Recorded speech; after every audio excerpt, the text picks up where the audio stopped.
For today's video, I'm going over why I choose to keep Honey Gourami in my fish room. Honey Gourami are my favourite fish in the hobby, and I do want a species specific tank of them in the future. So the main reason I choose to keep Honey Gourami is their peaceful nature. I've kept them in 3 different tank sizes with a range of different fish, and they always keep themselves to themselves.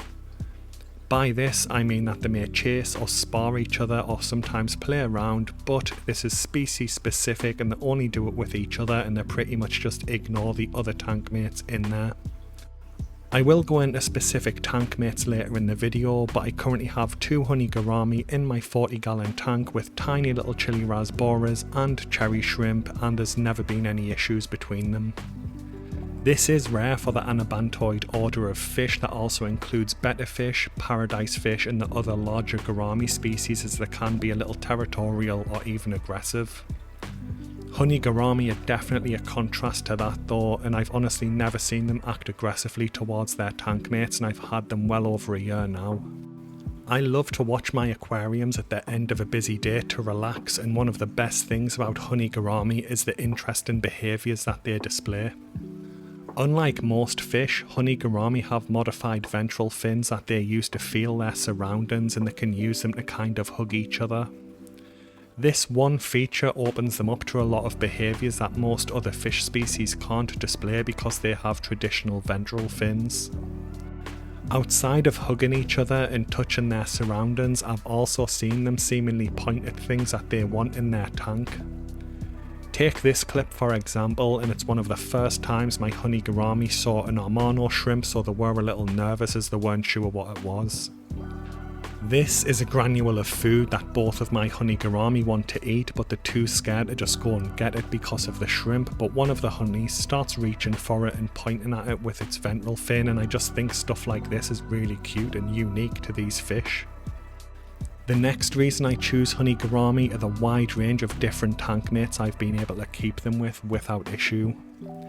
At the time of recording, I've kept them with guppies, neon tetras, cardinal tetras, harlequin rasboras, chili rasboras, corydoras, Siamese algae eaters, Amano shrimp and different types of cherry shrimp. I've seen countless posts on social media warning people not to keep Honey Gourami with shrimp, but I've got a dedicated video sharing my experiences on keeping the 2 together without issue that I link in the card and description. Here's one of the more important clips from that video though, and you can see there's a tiny little baby cherry shrimp in this clip, and both of the Honey Gourami are swimming around near it without eating it. I've seen this happen countless times in all of the tanks I've kept them in, but my old 29-gallon tank ended up having over 200 cherry shrimp in there at its peak, and I would regularly see the Honey Gourami swim past baby shrimp without eating them. Chili rasboras are tiny little nano fish, and I've kept them with my Honey Gourami in all 3 tank setups without issue, and both species just keep themselves to themselves even though they both tend to be near the surface of the tank. I honestly think that Honey Gourami suffer from the reputation of other anabantoid fish and larger gourami species, and people just post their theories online rather than their actual experiences of keeping them 2 together. I honestly do think that Honey Gourami would work well in tanks with most species of peaceful danio, rasbora, tetra, minnow and corydoras, as well as other peaceful community fish. These guys have been a great fish to keep in my community tanks, and the only reason I want a dedicated species specific tank is so I can pack it out with plant cover to give the males territories rather than because of any aggression from the honeys towards their tank mates. Another great thing about Honey Gourami is their small size, allowing you to keep them in a smaller tank. This can reduce your costs for your aquarium, your heating, your filtration and lighting, but it also helps to reduce the amount of space required for the setup. I often see people parrot the seriously fish tank size recommendation of 15 US gallons or 54 litres, but their recommendation is for a small group of Honey Gourami. A single Honey Gourami could technically work in a 5 US gallon tank, but in my experience they are a social species, so keeping a minimum of 2 is highly recommended. If possible, get a 10 US gallon tank, heavily planted, and keep 2 Honey Gourami, ideally a male and a female, but 2 males can work well provided the tank is heavily planted. And just to clarify, by heavily planted I mean add plenty of tall, wide-leafed plants such as Java fern, crypts and echinodorus to offer plenty of sight breaks and hiding spots in the tank. Tall stem plants, driftwood and rocks can also help keep the fish happy and calm too and prevent any issues with sparring. I kept 2 male Honey Gouramis in my old 12 US gallon tank with 10 chili rasboras, and I never had any issues with aggression between the two, but they would spar a little bit, but it really wasn't physical. Another great thing about Honey Gourami is just how hardy the species is, making them an excellent fish for beginners. Honey Gourami evolved in northeast India, Nepal and Bangladesh, with the annual monsoon season having the ability to drastically change their water parameters. By chance, there's actually research into the water parameter swings of the Brahmaputra river system where the Honey Gouramis naturally live and where they've evolved during the monsoon season. I will link to the research in the video description if you want to check it out, but it found that the pH, ammonia, nitrite, nitrate, calcium and magnesium levels all decreased during the monsoon season, and then they'll spike back up during the winter months. The mean ammonia level recorded during the winter months in the river system was 0.35 ppm, with nitrite spiking up to 0.71 ppm, putting them well into the detectable levels of a standard liquid test kit that would spur me and most other fish keepers to do a water change to bring them down to safer levels. Now, the monsoon has been hitting this region once a year, every year for at least 23 million years, and the Honey Gourami are listed as least concern by the International Union of Conservation of Nature, suggesting that populations are booming.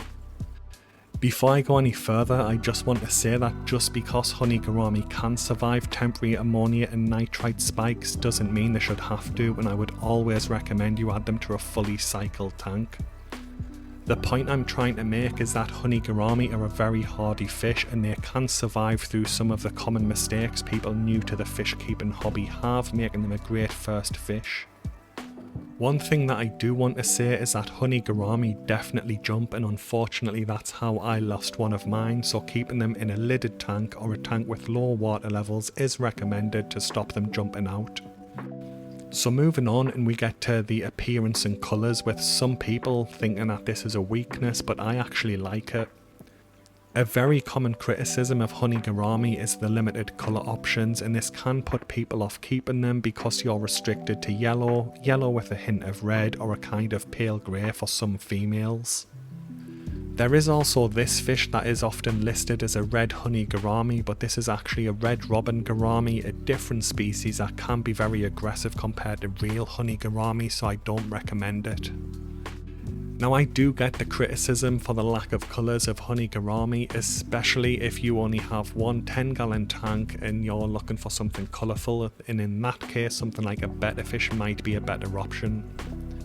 But if you're keeping a community tank, then there really isn't much of an issue because you can get a wide range of colours from the supporting species of fish that you add to the tank, and then you can use your Honey Gourami as a centrepiece.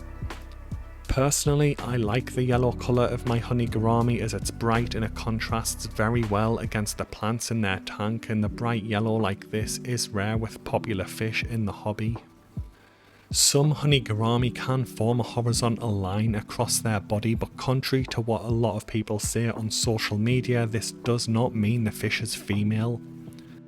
I published a short a couple of months back on adding what I thought was a female Honey Gourami to my 12-gallon tank because it had a horizontal line and it was sold as a female, but as the fish matured it turned out that it was a male and it lost the line and coloured right up. Another thing worth pointing out is that some people do confuse Gold Gourami and Honey Gourami with each other.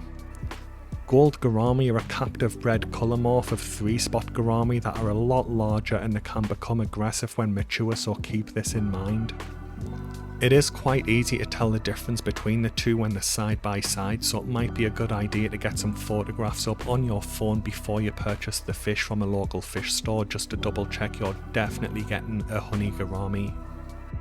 Anyway, the main point from this section of the video is that if you have a single small tank and you want something colourful, a betta fish may be a better option, but if you are having a larger community tank, then the yellow of Honey Gourami can look great in a planted tank.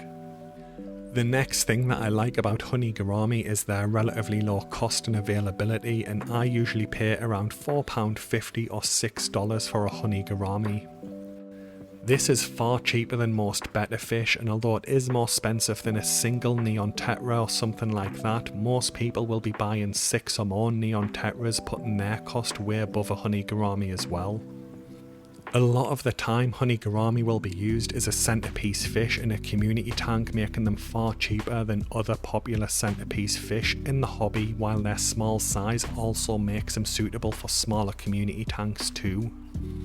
Now, availability can be a bit of a pain as they are difficult to find in my area right now, but they seem to come in cycles similar to chili rasboras.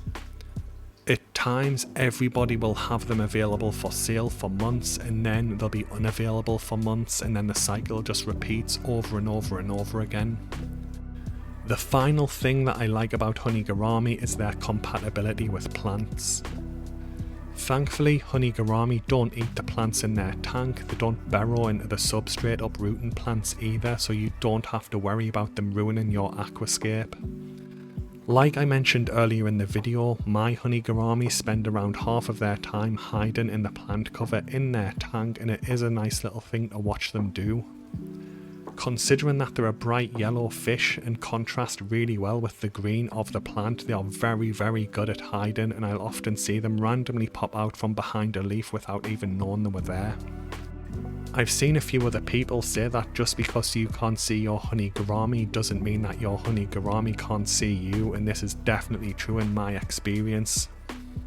If you are bored, then you can kind of play a version of hide and seek with your Honey Gourami because their hiding skills are underrated, but if you're trying to make sure your Honey Gourami are all accounted for in the tank, it can become a pain. Anyway guys, that brings the video to an end. I hope you found this helpful, as Honey Gourami are a beautiful little fish and they'll work well in a huge range of different aquarium setups without issue. Thanks for watching the video and have a good day.